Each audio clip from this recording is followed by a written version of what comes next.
Hello hi everyone welcome back to my channel అండి. ఇవాళ వీడియోలో నేను వచ్చేసి మోడల్ బ్లౌజ్ అండి పైన చూపిస్తున్నాను కదా, ఒక ఫోటో పెట్టాను కదా, ఆ ఫోటో మోడల్ అయితే కుడతాను అనమాట. టుడే ఈ వీడియో వచ్చేసి 18 ఇంచెస్ అయితే వెడల్పు ఉంది, దానికి 4 ఇంచెస్ అయితే యాడ్ చేస్తున్నానండి. 22 ఇంచెస్ అయితే వచ్చింది. తర్వాత లెంత్ అనేది చూస్తున్నాను, 13 ఇంచులు అయితే ఉందండి, కానీ 1 ఇంచ్ అయితే పెంచమని చెప్పారు. అందుకనేసి పెంచి నేను 1.5 ఇంచు అంతే. మొత్తం వచ్చేసి సారీ అండి, కింద నేను 1/2 ఇంచ్ ఫోల్డింగ్ వేసి పెడతాను. అందుకనేసి నేను 1 ఇంచ్ 1.5 ఇంచ్ అయితే తీసుకుంటాను, ఎందుకంటే వాళ్ళు 1 ఇంచ్ ఎక్స్ట్రా పెట్టమని చెప్పారు కదా, అందుకనేసి. ఓకేనా. తర్వాత మొత్తం లెంత్ అనేది పెట్టేసుకుని ఇక్కడ నుంచి టిక్ మార్క్ అనేది పెట్టేసుకోండి. మన లెంత్ అనేది తీసేసుకొని ఇక్కడ వచ్చేసి 1/2 ఇంచ్ ఫోల్డింగ్ కోసం పెట్టాను. పైపింగ్ పెట్టడానికి ఫోల్డింగ్స్ వచ్చేసి మన సైడ్, ఓపెన్స్ వచ్చేసి అటు సైడ్ ఉండాలన్నమాట.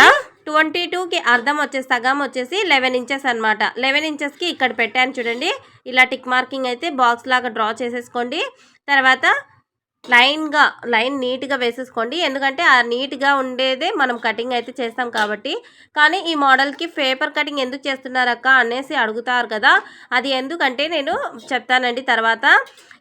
అక్కడ మామూలుగా ఇక్కడ నేను జాయింట్ అనేది చేస్తాను కాబట్టి కింద పార్ట్ అండ్ పై పార్ట్, దానికి జాయింట్ కోసం ఒక హాఫ్ ఇంచ్ అయితే కావాలి కదా.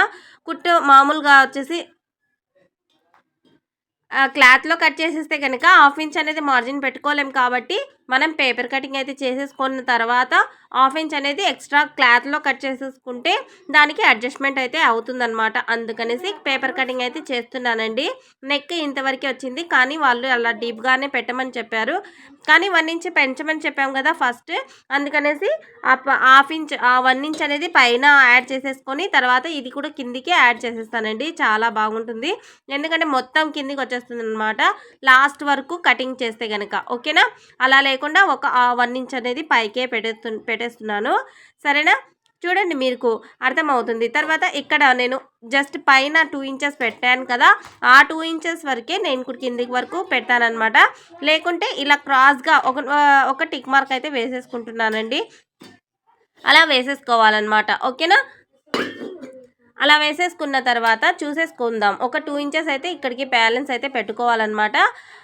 మొత్తం లైన్ అనేది డ్రా చేసేసుకోవాలి, ఇక్కడ అక్కడ కరెక్ట్గా ఉండేటట్టుగా పెట్టుకున్న తర్వాత వచ్చేసి పై క్లాత్ దగ్గర మనము రౌండ్ అనేది షేప్ అనేది తిప్పుకోవాలండి. ఈ డిజైనర్ బ్లౌజ్ వచ్చేసి ఇప్పుడు ట్రెండీగా జరుగుతున్న బ్లౌజ్ డిజైన్ అనమాట. ఇది తప్పకుండా మీరు ట్రై చేసి చూడండి, చాలా ఈజీ మెథడ్లో చూపిస్తున్నానండి.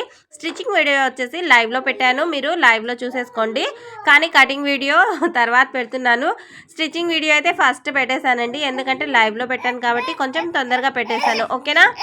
ఇక్కడ టక్స్ల దగ్గర వచ్చేసింది, అక్కడ ఒక కట్ అయితే ఇచ్చుకోవాలండి. తర్వాత ఇది లెంత్ అనేది స్ట్రైట్గా కటింగ్ అయితే చేసేసుకోవాలి. తర్వాత ఈ క్రాస్ అనేది క్రాస్గా చేసేసుకోవాలి. తర్వాత ఈ రౌండ్ షేప్ అనేది రౌండ్గా తిప్పుకొని కట్ చేసేసుకోవాలి. అంతేనండి.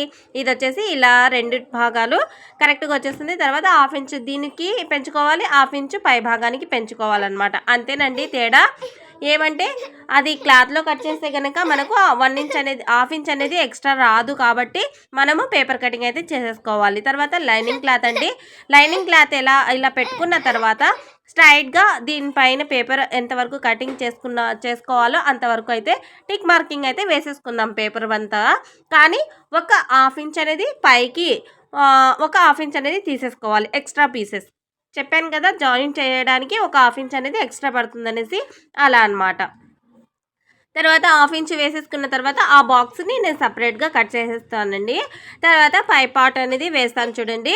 పై పార్ట్ వేసిన తర్వాత దానికి కూడా పైన మొత్తం ఎలా ఉందో సేమ్ యాజ్ ఇట్ ఈస్ అలాగే వేసేసుకోవాలండి. కానీ కింద పార్ట్ ఒక్కటే మనము ఎక్స్ట్రా క్లాత్ అనేది తీసేసుకోవాలి, ఎందుకంటే ఇక్కడే కాబట్టి మనకు జాయింట్స్ పడేది అక్కడ వరకే తీసేసుకోవాలన్నమాట. ఓకేనా. మనము సేమ్ ఎలా ఉందో డిట్టు అలాగే తీసేసుకోవాలండి. ఇంకా రౌండ్ నెక్ అనేది రౌండ్గా పెట్టుకొని మనము కట్ చేసుకోవాలన్నమాట. పేపర్ పేస్ట్ అదేనండి, పేపర్ ఎలా ఉందో సేమ్ అలాగే కట్ చేసుకోవాలి. నీట్గా కట్ చేసుకున్న తర్వాత అదే టిక్ మార్కింగ్ వేసుకున్న తర్వాత షేప్ అనేది తీసేసుకోవాలన్నమాట. అక్కడికి ఫస్ట్ కటింగ్ అయితే చేస్తాను చూడండి, 2 ఇంచులు కరెక్ట్గా ఉందో లేదో అనేసి ఒకసారి చూసేసుకోండి, ఎందుకంటే పేపర్ కటింగ్ కాబట్టి కొంచెం అటు ఇటు జరుగుతుందన్నమాట. జరిగినప్పుడు మనకు మళ్ళీ ప్రాబ్లమ్స్ ఫేస్ అవుతాయి, ఎందుకంటే భుజాలు జారే ప్రాబ్లం వచ్చేస్తుంది. అలా రాకుండా ఫస్ట్ ఒకేసారి కట్ చేసుకోక ముందే చూసేసుకోవాలి, ఓకేనా. తర్వాత నేను టిక్ మార్కింగ్ నీట్గా వేసేసుకుంటున్నానండి. అది డిస్ వైట్ వేసేసాను కాబట్టి మీకు అంతగా కనిపించలేకపోవచ్చు, కానీ అప్పుడు నాకు అవైలబుల్లో లేదు కాబట్టి అదే ఉంటే నేను అదే వేశాను, కానీ నాకైతే కనిపిస్తుందండి. కటింగ్ చేసిన తర్వాత మీకైతే అర్థమవుతుందిలేండి, ఓకేనా. తర్వాత ఎక్స్ట్రా క్లాత్ పెట్టుకున్నాం కదా, అది ఖచ్చితంగా మీరు మర్చిపోకుండా ఎక్స్ట్రా అనేది పీసెస్ వేసుకోండి.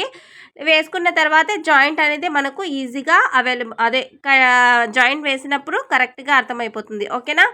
తర్వాత ఈ షేప్ని నేను ఇక్కడ పక్కన పెట్టేస్తానండి. తర్వాత ఈ బాడీ పార్ట్ని కూడా షేప్ సరిగ్గా తీస్తున్నాను కరెక్ట్గా. మన ఖర్చులు ఎక్కడికి వస్తాయో అక్కడికి టిక్ మార్కింగ్ అయితే వేసేస్తానమాట. ఎలా వస్తుంది అంటే కనుక చూడండి, ఒకసారి ఇలా ఓపెన్ చేసేసి పెట్టేస్తే 1/2 ఇంచ్ పైకి 1/2 ఇంచ్ కిందికి, అది పైకి ఇది కిందికి వచ్చేస్తుంది అనమాట. ఇలా వస్తుందండి డిజైన్ మొత్తము రెడీ అయిన తర్వాత, ఓకేనా. తర్వాత వచ్చేసి ఫ్రంట్ పార్ట్, వీళ్ళకి మామూలుగా స్ట్రైట్ కటింగ్ అనమాట, కానీ నేను ఈ బ్లౌజ్కి క్రాస్ కటింగ్ వేస్తే బాగుంటుంది అనేసి క్రాస్ కటింగ్ అయితే కట్ చేస్తున్నానండి. ఎలా కట్ చేస్తున్నానో చూడండి. ఈ పార్ట్కి ఇదే పెట్టి మళ్ళీ కట్ చేసేసుకుంటాను కదా నేను అయితే, కానీ ఇది మనము సపరేట్గా కటింగ్ అయితే చేసేసాం కాబట్టి పూర్తి లెంత్ అనేది తీసేసుకోవాలి ఫస్ట్.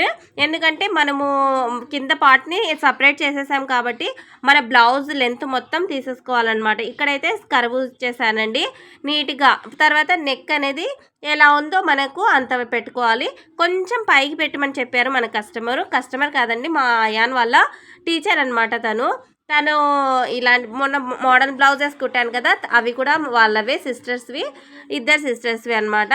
తర్వాత మన లెంత్ ఎంత ఉందో చూసేసుకోవాలి, అంటే మన బాడీ లెంత్ మొత్తం ఉంది కదా అది కొలుచుకోవాలి. ఎందుకంటే కట్ చేస్తున్నాం కదా, అందుకనేసి నేను పూర్తి లెంత్ అయితే పెడుతున్నాను అనమాట. తర్వాత సైడ్లో వేస్తున్నానండి, అది వీడియో కొంచెం రాలేదు, సారీ. ఇక్కడికి మన షేప్ బెల్ట్ ఎక్కడి వరకు వస్తుందో అక్కడి వరకు అయితే నేను పెట్టానండి. తర్వాత మన టక్సులు ఉంటాయి కదా, ఆ టక్సుల దగ్గరికి మనము ఎంత వస్తుందో దానికంటే ఒక 1 ఇంచ్ అయితే యాడ్ చేసేస్తానండి. తర్వాత ఆ హుక్స్ పెట్టి కాచపట్టి దగ్గరికి ఈ రౌండ్ ఆఫ్ అనేది ఇచ్చేస్తానమాట. తర్వాత 4 ఇంచెస్ అండి. 4 ఇంచెస్ పెట్టిన తర్వాత 1 ఇంచ్ అటు సైడ్కి 1 ఇంచ్ ఇటు సైడ్కి అనేది టిక్ మార్కింగ్ వేసేసుకోవాలి. ఇది మన టక్స్ బెల్ట్ ఇలా వస్తుందన్నమాట, ఓకేనా. ఇదేనండి మెయిన్ ఇంపార్టెంట్, అది ఖచ్చితంగా మీరు చూసేసుకొని వేసేసుకోండి నీట్గా. అది వేస్తేనే మన బ్లౌజ్ అనేది ఫిట్టింగ్ అయితే చాలా బాగా వస్తుందండి. ఒకసారి మనం కొత్తగా వచ్చిన వాళ్ళైతే సబ్స్క్రైబ్ చేసేసుకోండి, అండ్ లైక్ షేర్ సబ్స్క్రైబ్ అండి. అండ్ తర్వాత ఇలా కట్ చేసుకున్న తర్వాత మనకు టక్స్లు ఎక్కడి వరకు వస్తాయో అక్కడికి ఖర్చులు అయితే ఇచ్చుకోవాలి.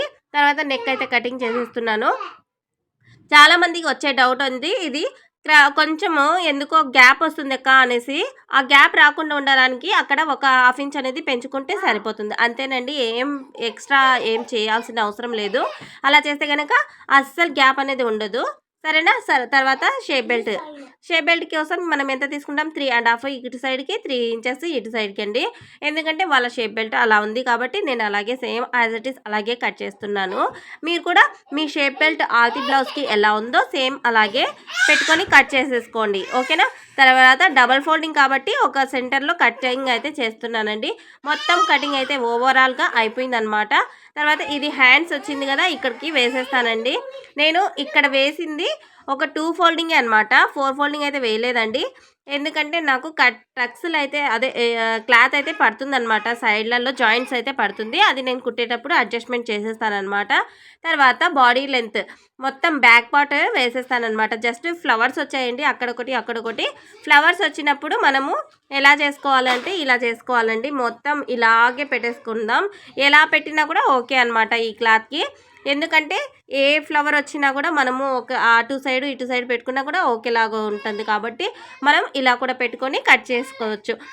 మొత్తం ఇలా కట్ చేసుకున్న తర్వాత నేను కుట్టిన తర్వాత ఎలా వచ్చింది అనే ఒక పిక్ కూడా మీకు పెడతానండి. శారీ కూడా దీంట్లోనే చూపిస్తాను, ఈ వీడియోలోనే పెడతానండి. ఎందుకంటే నేను స్టిచ్ చేశాను కాబట్టి ఆ వీడియో అయితే లేట్గా వచ్చిందండి, వాయిస్ ఓవర్ ఇవ్వలేదు కాబట్టి ఇంతవరకు లేట్ అయిందనమాట. నిన్ననే కంప్లీట్ అయిందనమాట మొత్తము, సరేనా. ఈ కంప్లీట్ అయింది వీడియో ఫోటో అయితే ఎత్తి పెట్టానండి, మీకు దీంట్లో చూపిస్తాను. అంటే ప్లీజ్ లైక్ షేర్ సబ్స్క్రైబ్ అండి. ఈ స్టిచ్చింగ్ వీడియో కావాలంటే లైవ్లో పెట్టానండి, మీరు వెళ్ళి చూసేసుకోండి, ఓకేనా. Thanks for watching, bye, take care.